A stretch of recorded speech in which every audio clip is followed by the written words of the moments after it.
Structure of benzene. நம்ம அன்றாட வாழ்க்கையில் யூஸ் பண்ணக்கூடிய நிறைய ப்ராடக்டில் வந்து பென்சீன் கண்டிப்பாக இருக்குது. உதாரணமாக க்ளூ, நம்ம யூஸ் பண்ணக்கூடிய க்ளூஸு, பெயிண்ட்ஸு, ஃபர்னிச்சர் வேக்ஸு, டிடர்ஜென்ட்டில் கூட பென்சீன் இருக்குது. அதுக்கடுத்து தின்னர்ஸ்லேயும் இங்க்லேயும் கூட பென்சீன் இருக்குது. பென்சீனுடைய ஸ்ட்ரக்சர் இப்படி தான் இருக்கும். கார்பன் பாண்ட் இருக்குல்ல, அந்த பாண்டுடைய லென்த் எவ்வளோன்னு சொன்னால் 139 பிகோமீட்டர். அதுக்கடுத்து கார்பனுக்கும் ஹைட்ரஜனுக்கும் இடையில் உள்ள பாண்டுடைய லென்த் எத்தனைன்னு சொன்னோம்னா 109 பிகோமீட்டர். அதே மாதிரி கார்பன் பாண்டுக்கும் கார்பன் ஹைட்ரஜன் பாண்டுக்கும் இடையில் உள்ள ஆங்கிள் எவ்வளோன்னு சொன்னோம்னா 120 டிகிரி. அதே மாதிரி அதே தான் கார்பன் பாண்டுக்கும் இடையில் உள்ள ஆங்கிள் எவ்வளோன்னு சொன்னோம்னா 120 டிகிரி தான். பென்சீனுடைய ஹிஸ்ட்ரியை பற்றி பார்த்தோன்னு சொன்னோம்னா 1925 மைக்கேல் ஃபெரடே அப்படிங்கிறவர் தான் இந்த பென்சீனை கண்டுபிடிக்கிறாரு. அப்படி கண்டுபிடிச்சி அதுக்கு ஒரு நேம் கொடுக்குறாரு, பை கார்புரேட் ஆஃப் ஹைட்ரஜன் அப்படிங்கிற பேரை கொடுக்குறாரு. இந்த பேரை எதனால் கொடுக்குறாருன்னு சொன்னால், இதில் வந்து ஈக்குவல் அமௌண்ட் ஆஃப் கார்பனும் ஹைட்ரஜனும் இருக்கிறதுனால பை கார்புரேட் ஆஃப் ஹைட்ரஜன் அப்படிங்கிற மாதிரி ஒரு பேரை கொடுக்குறாரு. அதே மாதிரி 1834 வந்து எல்ஹார்ட் மிட்செல் ரிச் அப்படிங்கிறவர் வந்து பென்சீனை சிந்தசைஸ் பண்ணுறாரு. எது மூலமாக சிந்தசைஸ் பண்ணுறாருன்னா, பென்சோயிக் ஆசிட்டையும் கால்சியம் ஆக்சைடையும் போட்டு ஹீட் பண்ணுறது மூலமாக பென்சீனை சிந்தசைஸ் பண்ணுறாரு. அதே மாதிரி 19ஆம் நூற்றாண்டில் ஆகஸ்ட் கெக்குல் அப்படிங்கிறவர் வந்து ஃபஸ்ட்டு அரோமேட்டிக் காம்பவுண்ட்லேயும் இந்த 6 கார்பன் யூனிட், அதாவது பென்சீனில் 6 கார்பன் இருக்கும், அந்த 6 கார்பன் யூனிட் வந்து இருக்குது. மோஸ்ட் ஆஃப் த ரியாக்ஷனில் இந்த அரோமேட்டிக் காம்பவுண்ட்ஸ் இன்வால்வ் ஆகுது அப்படிங்கிறதையும் கண்டுபிடிக்கிறாரு. இந்த கெக்குல் வந்து என்ன பண்ணுறாருன்னு சொன்னால், பென்சீனுக்கு ஒரு ஸ்ட்ரக்சர் கொடுக்குறாரு. அந்த ஸ்ட்ரக்சரை தான் நம்ம இன்றைக்கி யூஸ் பண்ணிக்கிட்டு இருக்கோம். 1965 பென்சீனுக்கு சைக்ளிக் ஸ்ட்ரக்சர் வந்து இந்த கெக்குல் கொடுக்குறாரு. அதில் எப்படி இருக்குன்னு சொன்னால், கார்பன் ஆட்டம் எல்லாம் alternative single and double bond மூலமாக ஜாயின் ஆகிருக்கும், ஒரு ரிங்கை ஃபார்ம் பண்ணியிருக்கும். இதுதான் அவருடைய ஸ்ட்ரக்சர். இப்படி தான் இருக்கும். 6 கார்பன் ஆட்டம் இருக்கும். அல்டர்னேட்டிவ், இங்கே டபுள் பாண்ட் இருக்குன்னா அடுத்து சிங்கிள் பாண்ட், அடுத்து டபுள் பாண்ட், அடுத்து சிங்கிள் பாண்ட், அடுத்து டபுள் பாண்ட், இப்படி அல்டர்னேட்டிவாக சிங்கிள் அண்ட் டபுள் பாண்ட் இருக்கிற மாதிரி ஒரு ஸ்ட்ரக்சர் கொடுக்குறாரு. அது மட்டும் இல்லாமல் இது வந்து நிறைய எக்ஸ்பெரிமெண்ட் பண்ணி தான் இந்த ஸ்ட்ரக்சரை கொடுக்குறாரு. செட்ரைன் ரியாக்ஷன், அதில் சில ரியாக்ஷனை பற்றி பார்த்தோன்னு சொன்னோம்னா, சைக்ளோஹெக்சேன் இருக்குல்ல, சைக்ளோஹெக்சேனில் இந்த டபுள் பாண்ட் எதுவுமே இருக்காது, அந்த ரிங்கு மட்டும்தான் இருக்கும்.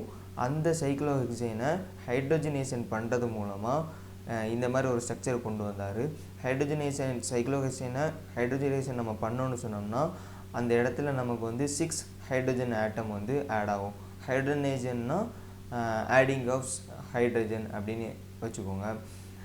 6 ஹைட்ரஜன் வந்து ஆட் ஆகுது. இது மூலமாக அவர் என்ன பண்ணாருன்னு சொன்னால், பென்சீன் அப்படிங்கிறது ஒரு ரிங் காம்பவுண்டு, அதில் 3 டபுள் பாண்ட் இருக்குது அப்படிங்கிறத வந்து புரிஞ்சுக்கிட்டாரு. அடுத்து என்னன்னு சொன்னோம்னா, பென்சீன் வந்து அடிஷன் ரியாக்ஷனுக்கு எப்போவுமே இன்வால்வ் ஆகாது.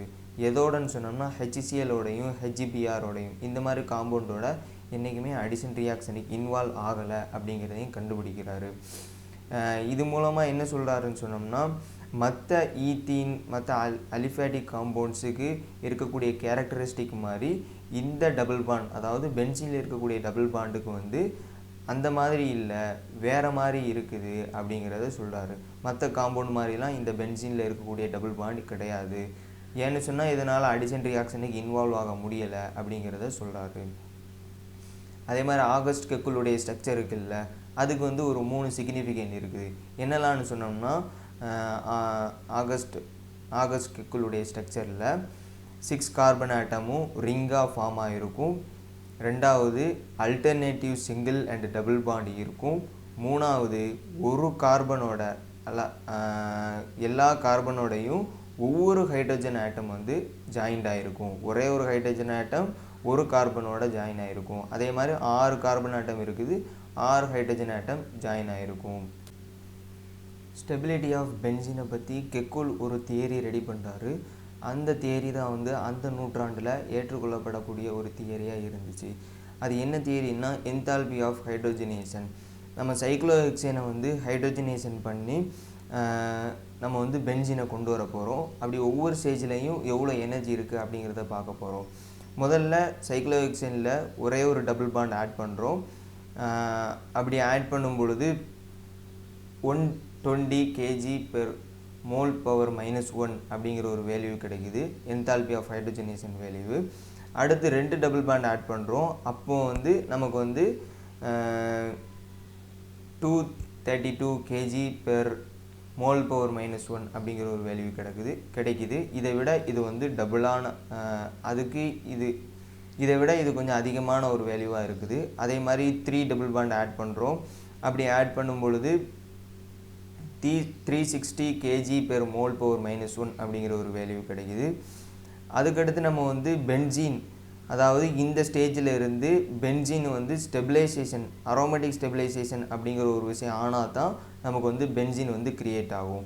அப்போது சாதாரணமாக பென்சீன் கிரியேட் ஆகிறதுக்கு எவ்வளோ எனர்ஜி தேவைப்படுதுன்னா 209 kg/mol⁻⁻1 அப்படிங்கிற ஒரு வேல்யூ கிடைக்குது, ஹைட்ரோஜனேஷன் வேல்யூ. இதுக்கும் மேலே நம்ம பார்த்தோம் இல்லை, 3 டபுள் பாண்ட் ஆட் பண்ணும்பொழுது கிடைக்கக்கூடிய வேல்யூவையும் நம்ம மைனஸ் பண்ணோன்னு சொன்னோம்னா நமக்கு கிடைக்கக்கூடியது 151 kg/mol⁻⁻1 அப்படிங்கிற ஒரு வேல்யூ கிடைக்குது இல்லை. அந்த வேல்யூ தான் வந்து பென்சீன் வந்து ஸ்டெபிலைஸ் ஆகிறதுக்கான ஒரு வேல்யூவாக இருக்குது. அப்போ நம்ம 360ஐயும் 209ஐயும் கம்பேர் பண்ணும்பொழுது எது கம்மியாக இருக்குதுன்னு சொன்னோம்னா பென்சீன் கிரியேட் ஆகக்கூடிய எனர்ஜி தான் ரொம்ப கம்மியாக இருக்குது, 209. அப்போ இதுதான் வந்து சைக்ளோஹெக்சாட்ரையீனை விட ரொம்ப ஸ்டேபிளான காம்பவுண்ட் அப்படிங்கிறத நம்ம வந்து சொல்லலாம். இந்த ஸ்டெபிலைசேஷன் நடக்குதுல்ல, அது என்ன சொல்லுவாங்கன்னு சொன்னோம்னா அந்த கிடச்சிருக்கக்கூடிய எனர்ஜி என்ன சொல்லுவாங்கன்னா ரிசோனன்ஸ் எனர்ஜி அப்படின்னு சொல்லுவாங்க. இது பென்சீனில் மட்டும் இல்லை, அரோமேட்டிக் ஸ்டெபிலைசேஷன் எங்கே நடந்தாலுமே இதை ரிசோனன்ஸ் எனர்ஜி அப்படிங்கிறத சொல்லுவாங்க.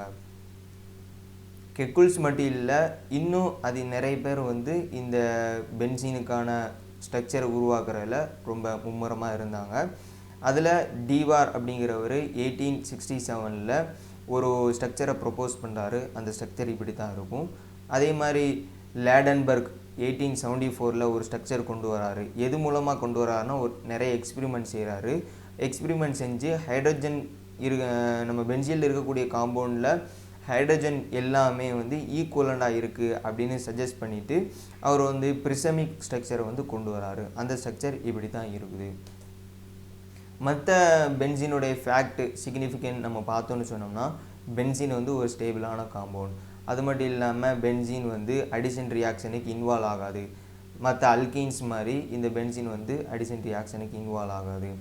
சப்போஸ் நம்ம வந்து பென்சீனில் ஒரு ஹைட்ரஜனுக்கு பதிலாக வேறு ஏதோ ஒரு ஆட்டத்தை நம்ம ஆட் பண்ணுறோன்னு சொன்னோம்னா நமக்கு கிடைக்கக்கூடிய ப்ராடக்ட் வந்து ஒரே ஒரு ப்ராடக்ட் தான் கிடைக்கும்.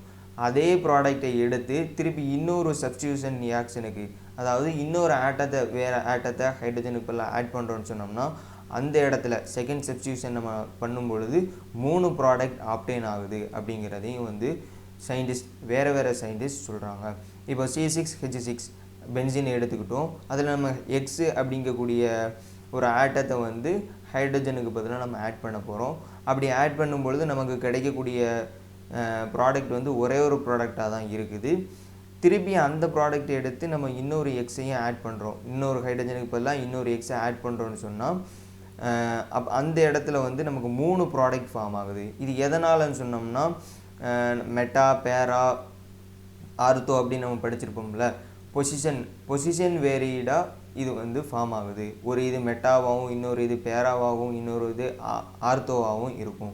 இதனால தான் 3 ப்ராடக்ட் நமக்கு ஃபார்ம் ஆகுது. இப்போ நம்ம பார்த்துருக்கக்கூடிய அல்கேன்ஸில் வந்து நம்ம ரேஷியோ வந்து பார்த்துருப்போம்.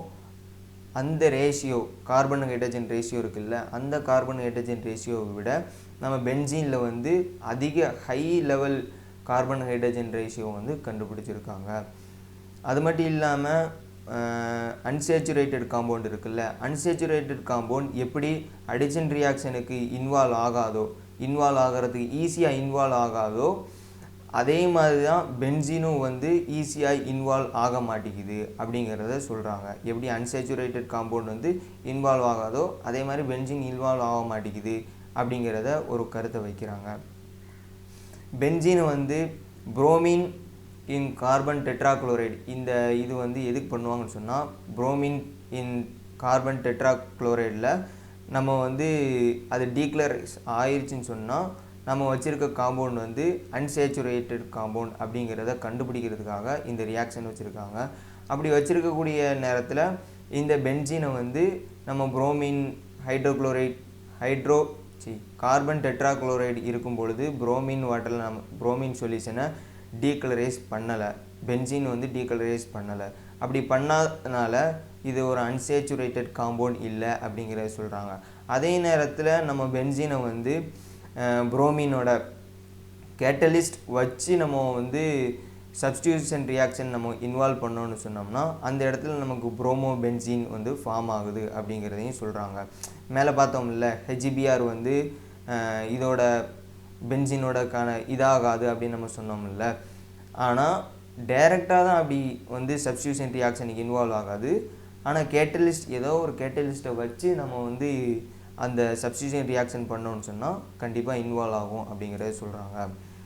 பென்சீன் டிகிரி ஆஃப் அன்சேச்சுரேஷன் பார்த்தோன்னு சொன்னோம்னா அது எப்படி ஷோ பண்ணுறாங்கன்னு சொன்னால், பென்சீனை ட்ரை குளோரினோட ரியாக்ட் பண்ண வைக்கும் பொழுது பென்சீனை ட்ரைக்ளோரினை அதாவது ட்ரையான குளோரினோட ரியாக்ட் பண்ண வைக்கும் பொழுது எந்த கண்டிஷன்லன்னா ஒரு குறிப்பிட்ட வேவ்லென்த் உள்ள லைட் இருக்கக்கூடிய ஒரு கண்டிஷனில் நம்ம இன்வால்வ் பண்ண வச்சோன்னு சொன்னோம்னா அந்த இடத்துல நம்ம ஹெக்ஸா குளோரைட் அப்படிங்கக்கூடிய ஒரு ப்ராடக்ட் ஃபார்ம் ஆகுது. C6H6Cl6 ஹெக்ஸா குளோரைடு அப்படிங்கக்கூடிய ஃபார்ம் ஆகுது. அதே மாதிரி பென்சீனை வந்து கேட்டலிஸ்ட்டை வச்சு ஹைட்ரஜனோட ரியாக்ட் பண்ண வச்சோன்னு சொன்னோம்னா அந்த இடத்துல நமக்கு வந்து சைக்ளோஹெக்சேன் ஃபார்ம் ஆகுது. இதுதான் வந்து பென்சீனுடைய டிகிரி ஆஃப் அன்சேச்சுரேஷன் அப்படிங்கிறத சொல்கிறாங்க. Thank you for your attention.